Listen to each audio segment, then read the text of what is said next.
And welcome back to our channel guys. दोस्तों, आज की इस वीडियो में हम अपनी डिडक्शन वाली सीरीज को आगे ले जाते हुए बात करने वाले हैं एक और डिडक्शन के बारे में, जो कि है deduction under section 80TA।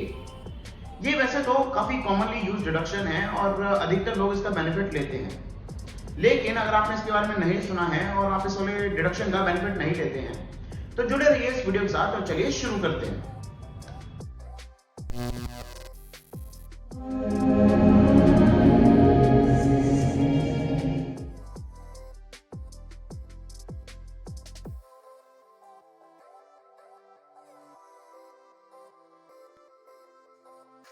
Deduction under section 80TA ये बेसिकली आपकी डील करती है इंटरेस्ट से, कि आपको साल भर में जो भी रिसीव हुआ है इंटरेस्ट, उस पे ही आपको डिडक्शन मिलती है एट द एंड और आपका टैक्स का बर्डन थोड़ा सा कम होता है।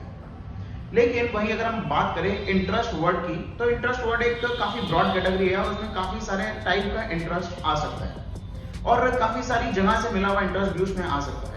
जैसे कि आप इसमें देख लीजिए कि interest from bank, interest from post office, interest from cooperative banks या कोऑपरेटिव सोसाइटीज। उसी के साथ साथ अगर हम बात करें टाइप ऑफ इंटरेस्ट की, तो वो आपका सेविंग बैंक का इंटरेस्ट भी हो सकता है, एफडी का इंटरेस्ट भी हो सकता है, या आपने कोई और रिकरिंग डिपॉजिट करा रखा है उसका इंटरेस्ट भी हो सकता है।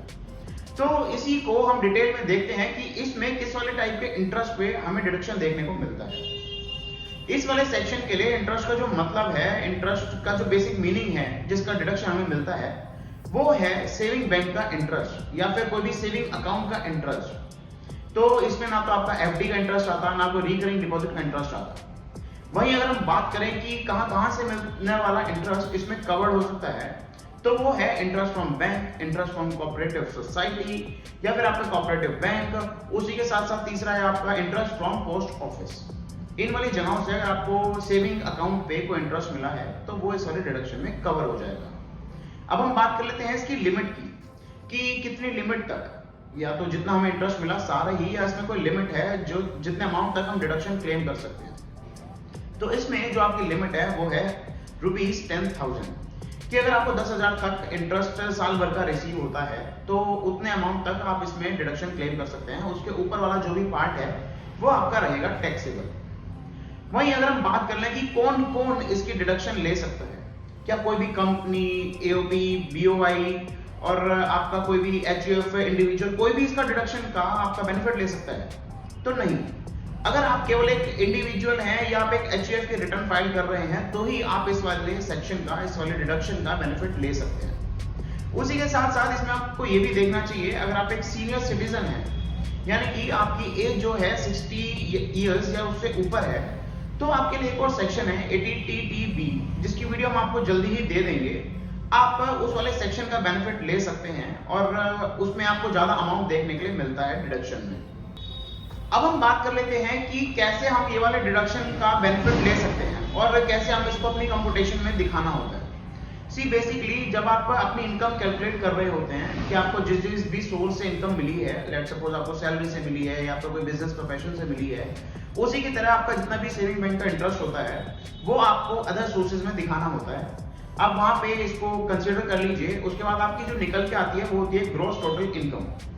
उसमें आपको मिलता है डिडक्शंस, जैसे कि आपके 80C, 80G, 80E, 80D। उसी की तरह आपको मिलता है 80TTA, जिसमें आप 10,000 रुपए तक मैक्सिमम, अगर आपका इंटरेस्ट उससे कम है तो ऑफकोर्स आप उससे कम ही डिडक्शन ले पाएंगे, उतने ही अमाउंट तक की। लेकिन अगर आपका 10,000 से ज्यादा का इंटरेस्ट है तो आप 10,000 तक मैक्सिमम इसमें डिडक्शन ले सकते हैं। आप वहां पे अपनी डिडक्शन शो कर दीजिए। उसके बाद आपके पास आएगी नेट टोटल इनकम, जो कि आपकी टैक्सेबल इनकम होती है।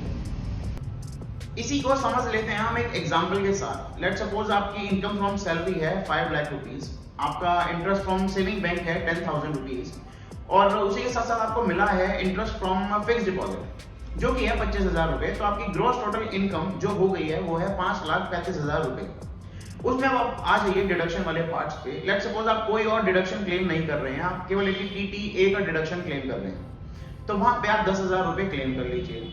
उसके बाद जो आपकी नेट टोटल इनकम यानी कि टैक्सेबल इनकम बचेगी वो होगी 5,35,000 माइनस 10,000, यानी कि 5,25,000 रुपए। इस पे आपको अकॉर्डिंगली टैक्स पे करना होगा। अब एक काफी कॉमन डाउट या एक काफी कॉमन क्वेश्चन ये भी रहता है कि भाई हमारे को तो जो सेविंग बैंक का इंटरेस्ट मिल रहा है वो थोड़ा सा है, 400, 500, 1,000 रुपए, क्या हमारे लिए वो जरूरी भी है कि हम अपनी ITR में दिखाएं? तो आपको ऐसा लगता ही क्यों है कि आप अपनी कोई भी इनकम ITR में ना दिखाएं? बिकॉज ऑफकोर्स जो भी आजकल सबलिंकिंग की वजह से इनकम टैक्स डिपार्टमेंट के पास आपकी सारी इंफॉर्मेशन होती है, और चाहे वो 400-500 रुपए ही क्यों ना हो, उसकी वजह से बाद में आपको नोटिस या फिर पेनल्टी ऑर्डर ये सब आने का खतरा रहता है। तो आप लोगों को उससे बचना चाहिए, और जबकि उससे आपका कोई इंटरेस्ट पे, इतना आपका टैक्सेस पे कोई इम्पैक्ट भी नहीं पड़ रहा है, तो आप उसको अपनी ITR में दिखाइए, उसका डिडक्शन क्लेम कर लीजिए। So guys, that's it for today's video. I really hope कि आज की वीडियो आपके लिए बेनिफिशियल रही हो और आप इस वाले डिडक्शन का बेनिफिट आगे जाके लें। अगर आपको कोई भी डाउट है तो आप हमसे कमेंट सेक्शन में पूछ सकते हैं। उसी के साथ साथ आप हमको टेलीग्राम पे भी ज्वाइन कर सकते हैं, उसका लिंक हम आपको डिस्क्रिप्शन बॉक्स में दे देंगे। तो अगर आपको वीडियो पसंद आई है तो वीडियो को लाइक कर दीजिए, चैनल को सब्सक्राइब कर लीजिए, and we will see you soon with another video. Thank you.